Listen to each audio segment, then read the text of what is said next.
بات کرنے کا مقصد یہ ہے، عہدے عارضی ہے۔ جسٹس مسرت ہلالی صاحبہ نے 3 بڑے فیصلے نا، جو بڑے فیمس آپ کہہ لیں، پی ٹی آئی سے بلے کا نشان چھیننا، مخصوص سیٹیں اٹھا کے حکومت کو دے دینا، یعنی جس کا حق تھا اسے چھین لینا، اور پھر سویلینز کا فوجی ٹرائل، اور وہ بھی کیسا فیصلہ کہا گیا تھا 45 دن کے اندر اپیل کا حق دیا جائے، کوئی 460 دن تقریباً ہو گئے ہیں، ابھی تک فیصلے پہ عمل درآمد نہیں ہوا۔ تو بھائی عہدے عارضی ہوتے ہیں، عہدے چلے جاتے ہیں، عہدوں کی کوئی حیثیت نہیں ہوتی۔ اچھا میں ذرا لانگ مارچ کی طرف آتا ہوں، لائٹ بھی چلی گئی، یا پھر آپ بور بھی ہو رہے ہوں گے، کچھ لوگوں کو جو کا رزلٹ بھی پسند نہیں آئے گا۔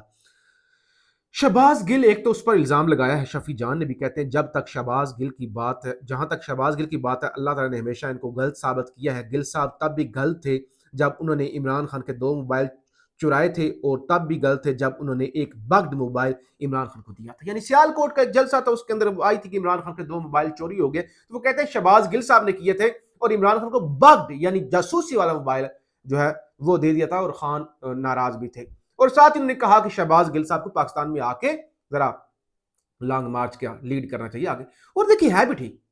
بھائی، عام لوگ، غریب کا بچہ ٹیشو پیپر ہے کہ آپ ٹیشو پیپر کی طرف سے استعمال کریں۔ اگر آپ وزارت لینے کے لیے امریکہ سے پاکستان آ سکتے ہیں، برطانیہ سے پاکستان آ سکتے ہیں، تو پھر قربانی کے لیے آپ کیوں نہیں آ سکتے؟ قربانی عام ورکر دیں، عام غریب کا بچہ دیں، اور امیر جو ہیں وہ بس وزارتیں لیں۔ تو بہرحال موبائل والا جو بھی معاملہ بگ تھا نہیں تھا، ظاہر ہے یہ پی ٹی آئی کا معاملہ ہے۔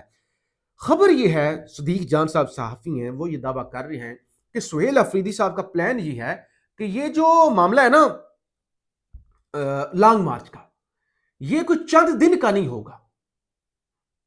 یا چند گھنٹوں کا نہیں ہوگا کہ وہ پشاور سے چلے اور ڈی چوک کو ہاتھ لگائے، نہیں، بلکہ ان کی تیاری یہ وہ کر رہے ہیں کہ اگر 25 سے 30 دن، 15 سے 20 دن، یعنی جتنا بھی ٹائم لگے، جیسے کشمیر کے اندر لوگ بیٹھے ہوئے ہیں، تو لہٰذا لمبی تیاری کر کے وہ آ رہے ہیں، تاکہ اس کو جب تک مقاصد حل نہیں ہو جاتے تب تک وہ پیچھے نہیں ہٹیں گے۔ ایک تو یہ پلان ہے، اور ظاہر ہے ابھی وہ جو انہوں نے لمبی ڈیٹ دی ہے اس پر تنقید ہو رہی ہے۔ بہرحال جماعت اسلامی آج سڑکوں پر ہے، پشاور موٹر وے کو انہوں نے بند کرنے کا اعلان کر دیا ہے، اور ملک بھر میں انہوں نے کہا ہے کہ پیٹرول پر جو لیوی لگی ہوئی ہے وہ ختم کی جائے، اور لیوی 333 روپے سے کم کر کے پیٹرول کی قیمت 225 روپے فی لیٹر مقرر کی جائے، اور تب تک وہ احتجاج جاری رکھیں گے۔ جماعت اسلامی والے اچھے لوگ ہیں، لیکن اب یہ آرگینک احتجاج ہے یا کیسا احتجاج ہے، اس پر میں کامنٹ نہیں کر سکتا کیونکہ مجھے نہیں پتا، لیکن ملک بہت ساری مشکلات میں گیا، لیکن جماعت اسلامی نے خاموشی ہی اختیار کر کے رکھی۔ بہرحال جو حکومت عوام کے ووٹ سے نہ بنے، پیپلز پارٹی کے مطابق فارم 47 کی پیداوار ہے، اس سے صوبے یا انتظامی یونٹ بنوانا عوام کی رائے میں ایک ڈاکہ ہوگا۔ پیپلز پارٹی کہتی ہے کیونکہ نون لیگ جعلی حکومت ہے، تو لہذا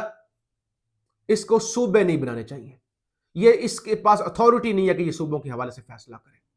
اچھا، جب 26ویں ترمیم ہو رہی تھی، جب بلاول صاحب کہہ رہے تھے بروٹ میجورٹی، جب 27ویں ترمیم ہو رہی تھی، ججوں کو نوکر بنا دیا گیا، اس وقت تو یہ کوئی مسئلہ نہیں تھا، اس وقت پی ٹی آئی یہ بات کر رہی تھی نا کہ ان کے پاس اختیار نہیں ہے، یہ جعلی حکومت ہے۔ لیکن آج پیپلز پارٹی کہہ رہی ہے نہیں، یہ جعلی حکومت ہے، یعنی وہ کیا کہتے ہیں، کڑوا کڑوا ہاپ اپ، میٹھا میٹھا ہاپ اپ، کڑوا کڑوا تھو۔ تو یہ تو اس وقت صورتحال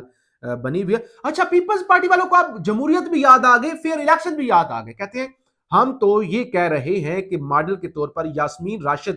اور نواز شریف کے حلقے کی دوبارہ گنتی کروا لیں، اگر وہ گنتی ٹھیک ہوئی تو ہم سارے الیکشن کو مان لیں گے۔ اچھا، 3 سال بعد یاد آ رہا ہے کہ وہ الیکشن جعلی تھی، یعنی جب اچھا اب آلریڈی لائٹ بھی نہیں ہے، میں ذرا جو خبر ہے آزاد جموں کشمیر کی صورتحال اس پر آپ کے سامنے رکھ دوں۔ ضلع پونچھ، ضلع پلندری میں امن و امان کی صورتحال کے پیش نظر انتخابات مؤخر ہو گئے ہیں۔ ضلع پونچھ، ضلع پلندری کے انتخابی حلقوں میں 10 اگست کو پولنگ نہیں ہوگی، ضلع باغ کے 3 انتخابی حلقوں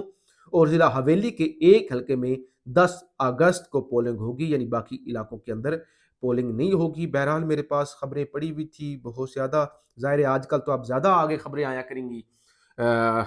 چیزیں بڑی وہ عجیب ہیں۔ سعودی عرب گئے ہوئے ہیں فیلڈ مارشل صاحب،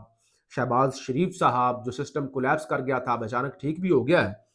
اور ترکش صدر طیب اردگان بھی سعودی عرب آ رہے ہیں، کوئی دفاعی ایگریمنٹ بھی ہو رہا ہے۔ بہرحال اگلے ویلاگ میں اس کو ڈسکس کر لیں گے. آپ کا بہت شکریہ کہ آپ نے بغیر بجلی کے مجھے برداشت کیا. پاکستان زندہ باد.